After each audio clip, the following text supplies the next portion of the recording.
আহলান সাহলান ওয়া মারহাবা বিকুম, সালামুন আলাইকুম। এক নজরে কোরআন, মহাবিস্ময়কর গ্রন্থ আল কোরআন থেকে সূরা ফাতহ এর বিশ্লেষণ। আসুন আমরা দেখি ডক্টর মিজানুর রহমান আজহারি এক নজরে কোরআনে কিভাবে বিশ্লেষণ করেছেন সূরা ফাতহ, সূরা নম্বর 48। ডক্টর মিজানুর রহমান আজহারি তিনি তার এক নজরে কোরআন এখানে শুরু করেছেন তারতিব বিন নুজুল। এই বিবেচনায় এটি 111তম সূরা। এর আগের সূরা সূরা জুমুয়া, পরে সূরা মাইদা নাজিল হয়েছে। এবং ডান পাশে রয়েছে তারতিব ফিল মুসহাফ। বর্তমান কোরআন মাজিদের বিন্যাস অনুযায়ী এটি 48তম সূরা। এর আগের সূরা মুহাম্মদ, পরের সূরা হুজরাত। আল কোরআনের প্রথম সূরা ফাতিহা, যেটা বলা হয় খোলা, আর শেষ সূরা নাস। এটাকে তিনি উল্টিয়ে দিয়ে অন্যভাবে ব্যাখ্যা করার চেষ্টা করেছেন। আসলে মহাবিস্ময়কর গ্রন্থ আল কোরআনের প্রতিটি সূরার সাথে তার পরের সূরার লিঙ্ক রয়েছে। ডক্টর মিজানুর রহমান আজহারি বলেছেন সূরা ফাতহ এর আগের সূরা জুমুয়া। তার তারতিব অনুসারে, নাজিলের তারতিব অনুসারে, তারতিব বিন নুজুল অনুসারে সূরা জুমুয়ার শেষ আয়াতে রয়েছে ওয়াইজা রাউ তিজারাতান আউ লাহওয়া আনফাদ্দু ইলাইহা। আর যদি দেখেন ব্যবসা বাণিজ্য অথবা তামাশা, ফাদ্দু ইলাইহা, তারা ছুটে যায় সেই দিকে। তারা কুকা কয়মান, এবং তারা আপনাকে রেখে যায় দাঁড়িয়ে। কুল মা ইনদাল্লাহ খায়রুম মিন লাহওয়া ওয়া মিনাত তিজারা। বলুন মহান আল্লাহর কাছে এর চেয়ে অনেক দামি রয়েছে, খায়ের সম্পদ রয়েছে, মিন লাহওয়া, খেল তামাশা থেকে অথবা ব্যবসা বাণিজ্য থেকে। ওয়াল্লাহু খায়রুর রাজিকিন, আর মহান আল্লাহ আহকামুল হাকিমিন, উত্তম রিজিক দাতা। এর সাথে কি সূরা ফাতহ এর 1 নম্বর আয়াত ইন্না ফাতাহনা লাকা ফাতহাম মুবিনা, এটা কি যায়? মিলে? ডক্টর মিজানুর রহমান আজহারি বলেছেন এর পরে সূরা মাইদা। কিভাবে এসব কথা বলে থাকেন? কোরআনের যে একটা সূরার সাথে আরেকটা সূরার যে সংশ্লিষ্টতা, এভাবে মিল রয়েছে, সিকোয়েন্স রয়েছে, সেটা দেখতে হবে। মহাবিস্ময়কর গ্রন্থ আল কোরআনে সূরা ফাতহ এর আগে সূরা হলো সূরা মুহাম্মদ। সূরা মুহাম্মদের 37 আয়াতে রয়েছে ইন ইয়াসআলুকুমুহা ফায়ুহফিকুম তাবখালু। যদি তারা আপনাকে প্রশ্ন করে সেই বিষয়ে, ফায়ুহফিকুম, যদি তারা অনুসন্ধান করে, তাবখালু, অর্থাৎ অনুসন্ধান করতে তারা কৃপণতা করে। ওয়া ইউখরিজ আদগানাকুম, আর তিনি আপনাদেরকে আদগানাকুম, সমস্ত বক্রতা থেকে বেরিয়ে আনবেন। তারা আপনাকে প্রশ্ন করে সেই বিষয় নিয়ে, ফায়ুহফিকুম তাবখালু, তাদের কৃপণতা করে অনুসন্ধান থেকে, গবেষণা থেকে। ওয়া ইউখরিজ আদগানাকুম, তিনি আপনাদেরকে বের করে আনবেন সেই বক্রতা থেকে, যে বক্রতা আপনাদের মধ্যে প্রশ্নবিদ্ধ করছে, সেখান থেকে বের করে আনবেন। পরের আয়াতে রয়েছে হা আনতুম হাওলাই, এই আপনারাই তারা, তাদআউনা লিতুনফিকু ফি সাবিলিল্লাহ, আপনারা চান কোথায় আপনারা ইনফাক করবেন আল্লাহর রাস্তায়। ইনফাকের বিষয়টা সূরা বাকারা আয়াত 215-তে রয়েছে ইয়াসআলুনাকা মাজা ইয়ানফিকুন। এখানে সম্পদের বন্টনের কথা বলা হয়েছে, নিকট আত্মীয়, গরিব, মিসকিনদেরকে বলা হয়েছে। আর সূরা বাকারার 219 আয়াতে শেষে এসে বলা হচ্ছে ইয়াসআলুনাকা মাজা ইয়ানফিকুন কুল আফওয়া, আপনি বলুন ক্ষমা। ক্ষমা তো সম্পদ নয়। তাহলে ইনফাক দৃশ্যমান অদৃশ্যমান, ক্ষমা এটা হলো বিষয়গত বিষয়। সেইভাবে এখানে এসে বলা হচ্ছে হা আনতুম হাউলাই, এই আপনারাই তারা, তাদউনা লিতুনফিকু ফি সাবিলিল্লাহ, এই আপনারা চান যে কিভাবে ইনফাক করতে চান, সেটাই আহ্বান করছেন। ফামিনকুম মান ইয়াফখালু, যারা কৃপণতা করে। কিসে কৃপণতা করে? আলিফ লাম মিম যালিকাল কিতাব লা রাইবা ফীহি হুদাল লিল মুত্তাকিন আল্লাযিনা ইউমিনুনা বিল গায়ব ওয়া ইয়াকুমুনাস সালাত ওয়া মিম্মা রাযাকনাহুম ইউনফিকুন। যে আল্লাযিনা ইউমিনুনা বিল গায়ব, যারা বিশ্বাস করে এই কোরআনে, এখানে গায়েবের খবর রয়েছে, এই গায়েবে যারা বিশ্বাস করে, ওয়া ইয়াকিমুনাস সালাত, এবং সালাত কায়েম করে, মানে এটাই কন্টাকে আসে, কোরআনের কন্টাকে আসে, কোরআনের বোধটা তারা নেয়। ওয়া মিম্মা রাযাকনাহুম, যা তাদেরকে রিজিক দেওয়া হয়েছে, মানে এখান থেকে যে বোধটা এসছে, ইউনফিকুন, তারা সেখান থেকে ব্যয় করবে, ইনফাক করবে। এটা আল কোরআনের 2 সূরা 3 আয়াত।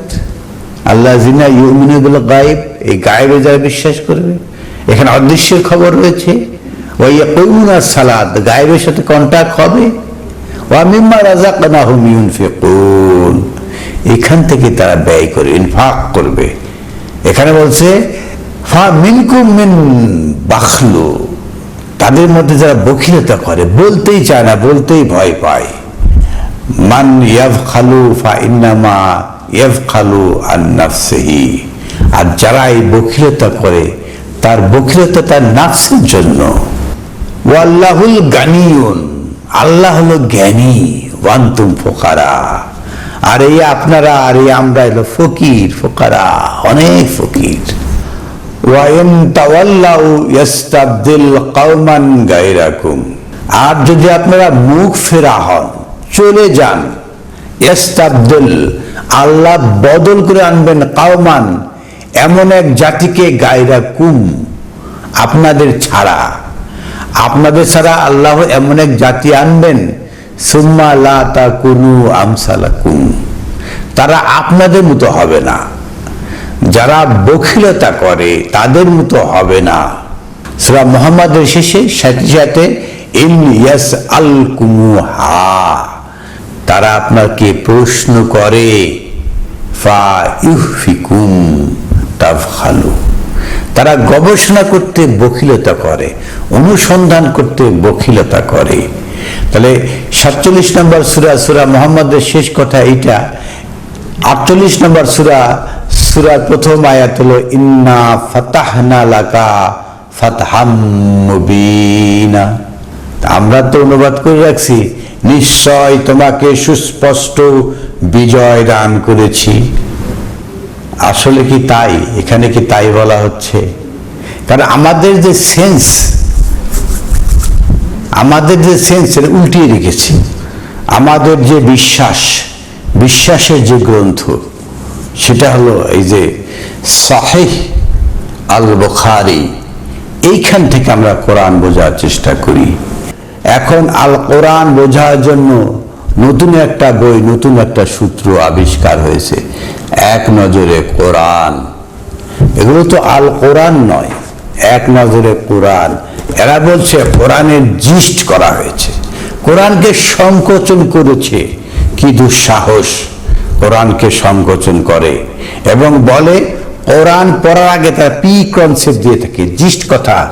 কোরআন পড়ার আগে আপনি যদি এক নজরে কোরআন পড়েন, তাহলে আপনার বোধ ক্লিয়ার হবে। মাআজাল্লাহ, তারা কিভাবে কোরআনের যে সেগমেন্ট শুরু, সেটাই উল্টিয়ে দিয়েছে। তারা বলছে তারতিব বিন নুজুল, এই যে নুজুল, নাজিল কথা বলে থাকে। আমাকে বেশ কয়েকজন লোকে প্রশ্ন করেছে, তার মধ্যে রয়েছে মেজর আলমগীর ভাই এবং মোহাম্মদ দেলোয়ার হোসেন ভাই, যে এই যে নুজুলের ব্যাখ্যাটা আপনি করবেন।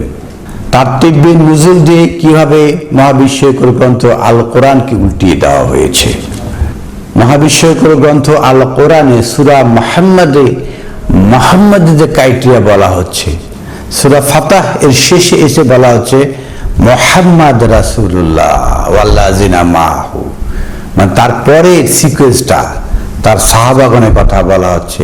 সেটা এসে সূরা হুজরাতে ওয়াল্লাযিনা মাহু কিভাবে বলা হচ্ছে, ইয়া আইয়ুহাল্লাযিনা আমানু, ওহে যারা বিশ্বাস আনতে যাচ্ছেন, লা তুকদ্দিমু বাইনা ইয়াদাইল্লাহ ওয়া রাসূলিহি, আপনারা আল্লাহ এবং এই রাসূলের মাঝখানে পা বাড়াবেন না। কিভাবে? মুহাম্মাদের বর্ণনা দিয়ে তারপর তার রাসূলের বর্ণনা দেওয়া হয়েছে। সূরা ফাতির আগে সূরা মুহাম্মদ, তারপর ফাতাহ কিভাবে পরিষ্কার করা হয়েছে, তারপর দেওয়া হয়েছে সূরা হুজরাত। এইভাবে একটা সিকোয়েন্স বর্ণনা করা হয়েছে। এরা এই ধরনের গ্রন্থ এক নজরে কোরআন দিয়ে এগুলোকে উল্টিয়ে দেওয়ার চেষ্টা করছে। তারতিব বিন নুজুল অর্থাৎ শানে নজুল, এখানে যে শানে নজুল কথা বলা হচ্ছে আমরা দেখি এই গ্রন্থে কিভাবে শানে নজুল উল্লেখ করা হয়েছে। মুসলিমরা মদিনায় এসেছে 5 বছর হয়ে গেল। এক রাতে আল্লাহর রাসূল স্বপ্নে দেখলেন তিনি তার সাহাবীদের নিয়ে আল্লাহর ঘর কাবা তাওয়াফ করছেন। মানে আল্লাহর ঘর কাবা এই কথা কোরআনে নেই, এবং তাওয়াফের অর্থটা ঘুরিয়ে ঘুরিয়ে 7 পাক এগুলো নয়। নবীজির স্বপ্ন সাধারণ কোনো স্বপ্ন নয়, প্রকৃতপক্ষে এটিও আল্লাহর আদেশ, প্রকৃতপক্ষে এটিও আল্লাহর আদেশ। আর মহান আল্লাহ আহকামুল হাকিমিন সূরা সাফফাতে বলেছেন, ক্বাদ সাদ্দাকতা রুইয়া, আপনি স্বপ্নকে সত্যায়ন করছেন।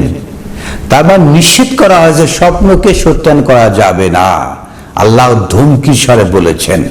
আর ওনারা বলছেন প্রকৃতপক্ষে এটিও আল্লাহর আদেশ। মহাবিস্ময়কর গ্রন্থ আল্লাহর আদেশ তারা মানতে চায় না, তারা বানায় নবীজির স্বপ্ন হলো আল্লাহর আদেশ। মাআযাল্লাহ। তাই সাহাবীদের নিয়ে তিনি নবীজি মক্কার উদ্দেশ্যে বেরিয়ে পড়লেন। ওদিকে কুরাইশরা কোনোভাবেই চাচ্ছে না নবীজি মক্কায় প্রবেশ করুক, নানাভাবে মুসলিমদেরকে বাধা দেওয়ার চেষ্টা করলো, কিন্তু কিছুতেই কিছু হচ্ছে না। তখন তারা কৌশলে মুসলিমদের সাথে হুদায়বিয়ার ময়দানে সন্ধি চুক্তি করতে চাইল। হুদায়বিয়ার ময়দানে কাফেরদের সাথে মুসলিমদের সন্ধি, এটা কি হতে পারে? সূরা বানী ইসরায়েলের প্রথম দিকে কাফেরদের সাথে মুসলিমদের সন্ধি নিষেধ করা হয়েছে। নবী তাতে রাজি হলেন। মাআযাল্লাহ। চুক্তির শর্তগুলো মুশরিকদের এমনভাবে লিখলো যাতে করে মুসলিমরা বেকায়দায় পড়ে। এমনকি সে বছর মুসলিমরা উমরা পর্যন্ত করতে পারবে না। হজ এর সাথে উমরা করা যায়, শুধু উমরা করা যায় না, ফের আসতে হবে আগামী বছর। নবীজি তাদের সব শর্ত মেনে নিলেন। সত্যি বলতে বাহ্যিকভাবে দেখলে মনে হবে এই চুক্তি মুসলিমরা অনেক অধিকার থেকে বঞ্চিত, তাদের পরাজয় হয়েছে। তবে আসল সত্য কথা হলো এই চুক্তিতে একমাত্র লাভবান হয়েছে মুসলিমরাই। এসব কথা শুনলে নিজেকে উদ্বেলিত, অনুপ্রাণিত, উৎসাহিত মনে হবে। আর শেষ পর্যন্ত বেকায়দায় পড়েছে কাফির মুশরিকরা। এটা যে মুসলিমদের বিজয়, এই কথাটাই আল্লাহ এই সূরাতে জানিয়ে দিয়েছেন। বিজয় এটা বলছেন। হুদায়বিয়া থেকে মদিনায় ফিরে আসার পথেই এই বার্তা নিয়ে এই সূরা নাজিল হয়। বাস্তবে এই সন্ধির হাত ধরে কিছুকাল পরেই মুসলিমরা মক্কা বিজয় করে। এটি ছিল এক মহা বিজয়। ওনারা ইন্না ফাতাহনা, ফাতাহকে বিজয় অনুবাদ করেছেন। মহাবিস্ময়কর গ্রন্থ আল কোরআনে ফাতাহ শব্দটা এসছে 38 বার। ফাতাহ শব্দের অর্থ উন্মুক্তকরণ, উন্মোচন, শুরু। অক্ষরের উপরে জবর, বিজয়, প্রস্ফুটিত করা, খোলা, খুলে দেওয়া, ব্যাপকভাবে খোলা, চূড়ান্তভাবে বোঝানো। মহাবিস্ময়কর গ্রন্থ আল কোরআনকে শানে নজুল মানে সূরা ফাতাহ। এই সূরাটা মক্কায় রাসূল যখন উমরা করতে যাচ্ছিলেন, পথিমধ্যে হুদায়বিয়ার মাঠে হুদায়বিয়ার সন্ধি হয়েছে, তারপর এতে সুসংবাদ রয়েছে, বিজয় রয়েছে, এটা জানিয়ে দেওয়া হয়েছে। এইভাবে সূরা ফাতাহকে লক করে দেওয়া হয়েছে মক্কার ইতিহাসের সাথে। আসলে মহাবিস্ময়কর গ্রন্থ আল কোরআন পৃথিবীর কোনো এলাকার, কোনো জিওগ্রাফিক এলাকার জন্য নয়, এটা সারা বিশ্বের জন্য, এবং এটা কোনো সময়ের জন্য নয় যে 1400 বছর আগে নবী মুহাম্মদ মক্কায় এসেছিলেন তখন এই কোরআন সূরা ফাতিহা তখনকার ঘটনা। এটা কোনো ইতিহাস গ্রন্থ নয়, এর সর্বকালের সর্বযুগের গ্রন্থ, সবার জন্য গ্রন্থ। এইভাবে শানে নজুল বলে আল কোরআনের কোনো কোনো সূরাকে আটকে দেওয়া একটা প্রক্রিয়া। মহাবিশ্বকর গ্রন্থ আল কোরআনে কোনো শানে নজুল নেই, কোনো শানে নাজিল হয়নি, এটা সার্বজনীনভাবে আল কোরআন নাজিল হয়েছে। শাহরু রমাদান আল্লাযী উনজিলা ফীহিল কোরআন, যেখানেই উত্তপ্ত হয়েছে মাটি সেখানেই কোরআন নাজিল হয়। ইন্না আনজালনাহু ফী লাইলাতিল কদর, যেখানে অন্ধকার সেখানে মহাপরাক্রমশালী নাজিল করেন এটাকে। তো এটা কোনো স্থান কাল পাত্রের উপর নির্ভরশীল নয়, কোনো স্থান কাল পাত্র সময় এর উপরে বন্দি করা কোনো সুযোগ নেই। আমরা সূরা ফাতিহা 1 নম্বর আয়াত আমরা দেখি, ইন্না ফাতাহনা লাকা, নিশ্চয় আমি ফাতাহনা চূড়ান্ত ভাবে উন্মুক্ত করে দিলাম, লাকা আপনার জন্য। আপনি কে? আপনি মুহাম্মদ রাসূলুল্লাহ। আপনি কে? আপনি কে? আমি। সবার জন্য, যে এই আল কোরআনের পাঠক তার জন্য। ইন্না ফাতাহনা লাকা, আপনার জন্য চূড়ান্ত ভাবে উন্মুক্ত করে দেওয়া হলো। ফাতহাম মুবিন, মুবিন মানে কি? সুস্পষ্টীকরণ। ফাতহা উন্মুক্ত করে দেওয়া। ইন্না ফাতাহনা ফাতহাম মুবিন, যেটা উন্মুক্ত করে দেওয়া হয়। মুবিন স্পষ্টকরণকে উন্মুক্তকরণ করা হয়েছে। এই এক নজরে কোরআন ওনারা বানিয়েছেন।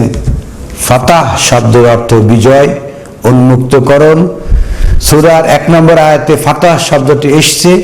এখানে আল্লাহ তাআলা মুমিনদের বিজয়ের আগাম সুসংবাদ দিয়েছেন। এখান থেকেই এই সূরার নামকরণ হয়েছে ফাতাহ। তাহলে এটা কি কথা?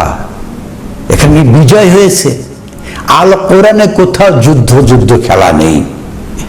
এখানে মেজর থিম, উনি আবার ডক্টর মিজানুর রহমান আজহারি বাংলা ইংলিশ মিলিয়ে কথা বলতে খুব পছন্দ করেন। 1 নম্বর রয়েছে হুদায়বিয়ার সন্ধি, মানে মেজর থিম হলো হুদায়বিয়ার সন্ধি। 2 নম্বর হলো আনুগত্যের অঙ্গীকার। 3 নম্বর হলো সেরা সঙ্গীদের গুণাগুণ। মহান আল্লাহ আহকামুল হাকিমিন, একদম চূড়ান্ত বিষয়গুলোকে উন্মুক্ত করে দিচ্ছেন।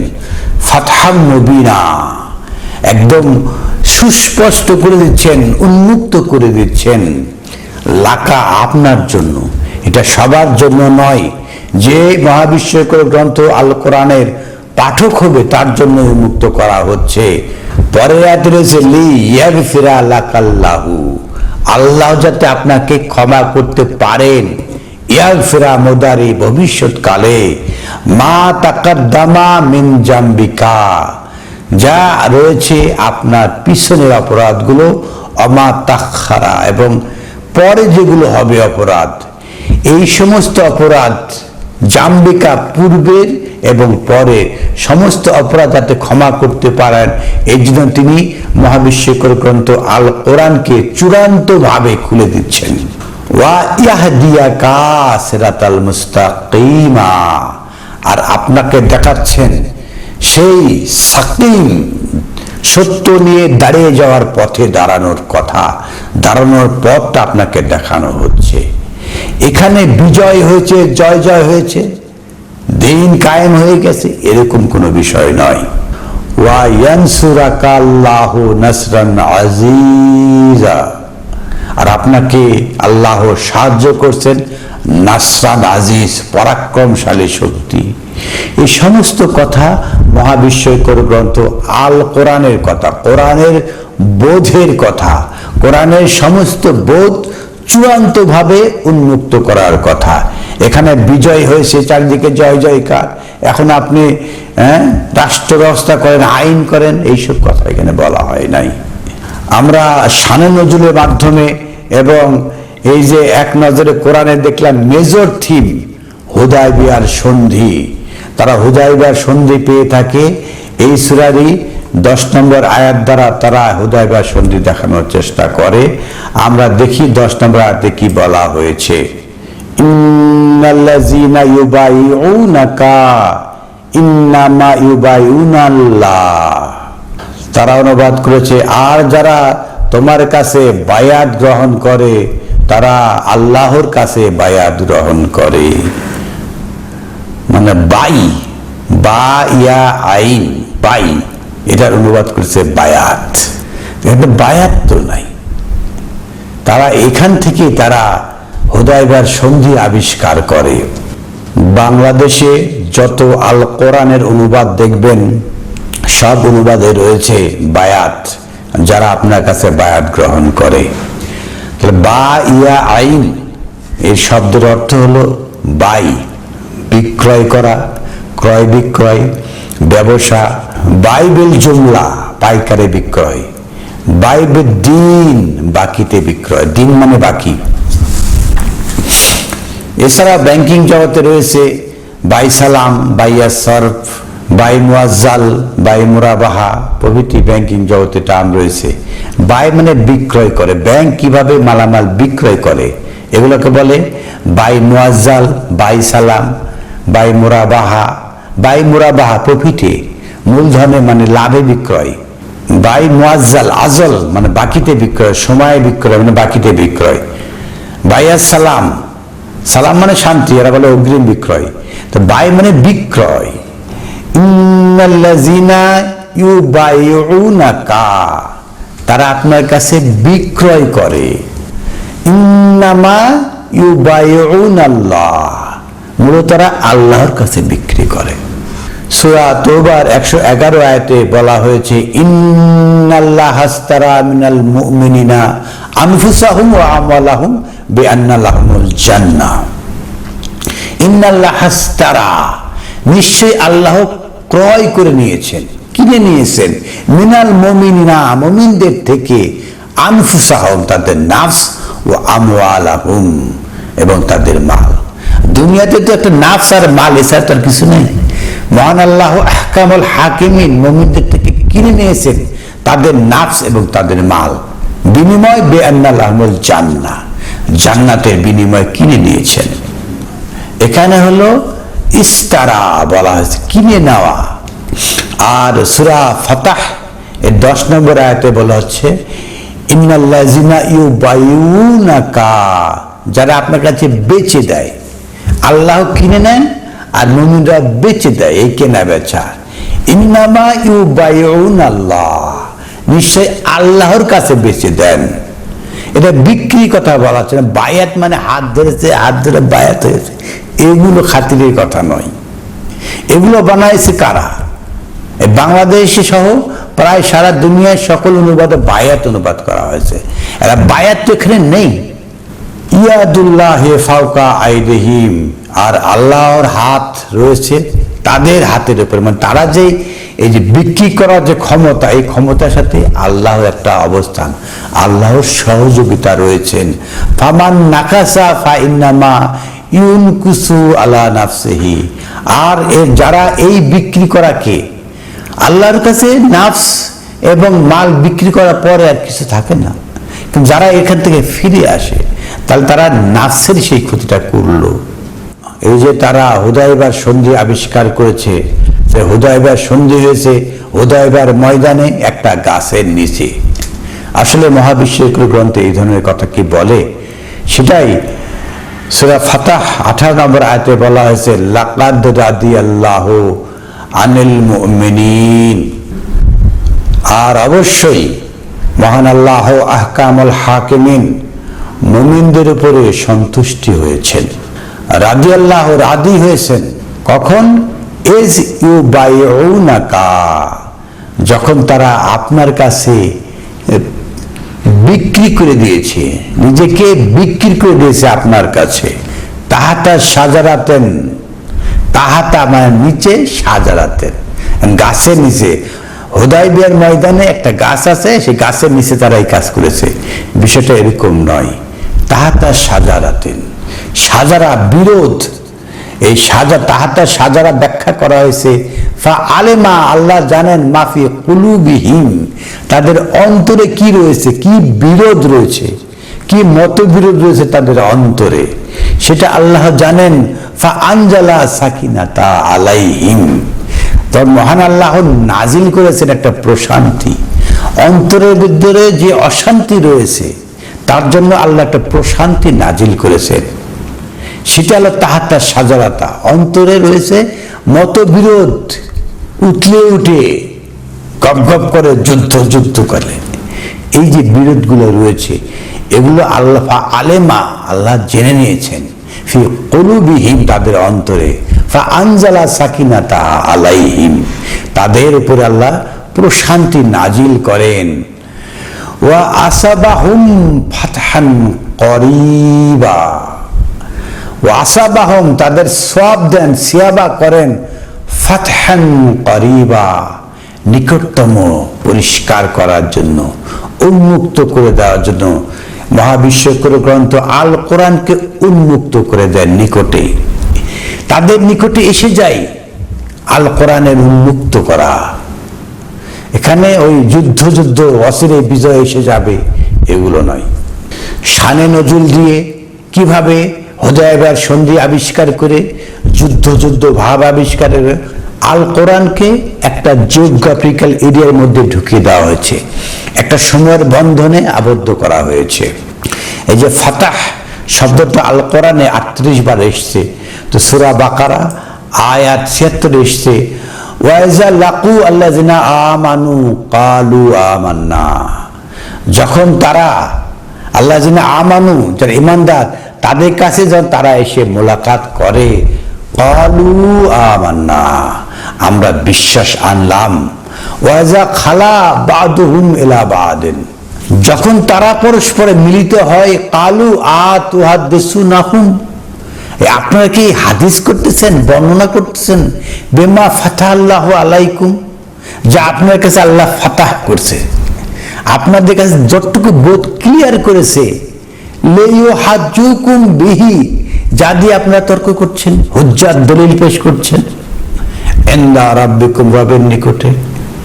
তো তাদের কাছে যতটুকু স্পষ্ট হয়েছে আল কোরআন, তা দিয়ে তারা ঝগড়া করে, দলিল পেশ করে। আফালা তাকিলুন, এখনো কি আপনারা বুঝবেন না? তাহলে ফাতাহ মানে পরিষ্কার হয়ে যাওয়া, স্পষ্ট করা। সূরা ফাতাহ এর 26 নম্বর আয়াতে এসে বলা হচ্ছে, কুল ইয়াজমাউ বাইনানা রাব্বুনা, আপনি বলুন আমাদেরকে মহান আল্লাহ, আমাদের প্রতিপালক জমা করবেন, ইয়াফতাহু বাইনানা বিল হক, সেদিন এই হক আল কোরআনকে আমাদের কাছে উন্মুক্ত করে দেয়, আমরা যে অস্পষ্টতা রয়েছে সমস্ত কথা উন্মুক্ত হয়ে যাবে। ওয়াল ফাতাহু আল আলিম, তিনি তো মহা পরিষ্কারকারী, তিনি পরিষ্কার করে উন্মুক্ত করে দেন, চূড়ান্ত ভাবে বুঝিয়ে দেন। সেদিন এই কোরআন এখন যাদের কাছে অস্পষ্ট রয়েছে, মহান আল্লাহ আহকামুল হাকিমিন জামায়াতের দিনে একদম পরিষ্কার করে দেবেন। আমরা যদি এভাবে দেখি, মহাবিশ্বকর গ্রন্থ আল কোরআনে ফাতাহ শব্দটা পরিষ্কার করার ক্ষেত্রে এসছে, ফাতাহান মুবিনা, সুস্পষ্ট পরিষ্কার করা, উন্মুক্ত করা, চূড়ান্ত ভাবে বোঝানো, এগুলো বলা হয়েছে। এই সমস্ত গ্রন্থ রয়েছে এক নজরে কোরআন। কোরআন পাঠের আগে আপনাকে এমন একটা কনসেপ্ট ঢুকিয়ে দিবে যাতে মহাবিশ্বকর গ্রন্থ আল কোরআনে যাতে আপনি প্রবেশ না করতে পারেন। এই জন্য এখানে কোরআনের কোনো বাণী নেই, বরং কোরআনকে টুইস্টিং করে কিভাবে অন্য মিনিং করে যাতে মানুষ কোরআনের বোধের কাছে আসতে না পারে সেই চেষ্টাই করা হয়েছে, এবং অতি চড়া দামে বিক্রি করা হচ্ছে, এবং অনলাইনে সোশ্যাল মিডিয়ায় ব্যাপকভাবে প্রচার করা হচ্ছে। আসলে এগুলো কখনোই কোরআন বোঝার জন্য পূর্বসূত্র নয়। মহান আল্লাহ আহকামুল হাকিমিন কোরআনকে পরিষ্কার করেছেন। আলিফ লাম র কিতাবুন উহকিমাত আয়াতুহু সুম্মা ফুসসিলাত মিল্লাদুন হাকিমিন খবীর। আলিফ লাম রা কিতাবুন উহকিমাত আয়াতুহু, আলিফ লাম রা কয়েকটি নুরানি অক্ষর, তার কিতাবুন উহকিমাত আয়াতুহু, এর আয়াতসমূহকে প্রতিষ্ঠিত করা হয়েছে, সুম্মা ফুসিল, তারপরে ব্যাখ্যা করা হয়েছে। আর এরা পূর্বেই একটা জিস্ট কথা বলে আপনাকে একটা বিভ্রান্তির পথে ছুড়ে দেওয়া হচ্ছে। আলিফ লাম রা কিতাবুন উহকিমাত আয়াতুহু সুম্মা ফুসিলা, তারপর ব্যাখ্যা করা হয়েছে মিল্লাদুন হাকিমিন খবীর, সে মহাপ্রজ্ঞাবান আল্লাহর পক্ষ থেকে। অতএব কোরআন দিয়ে কোরআন পরিষ্কার করা হয়েছে, এখানে কারো মাতব্বরি করার কোনো সুযোগ নেই। আলহামদুলিল্লাহি রাব্বিল আলামিন।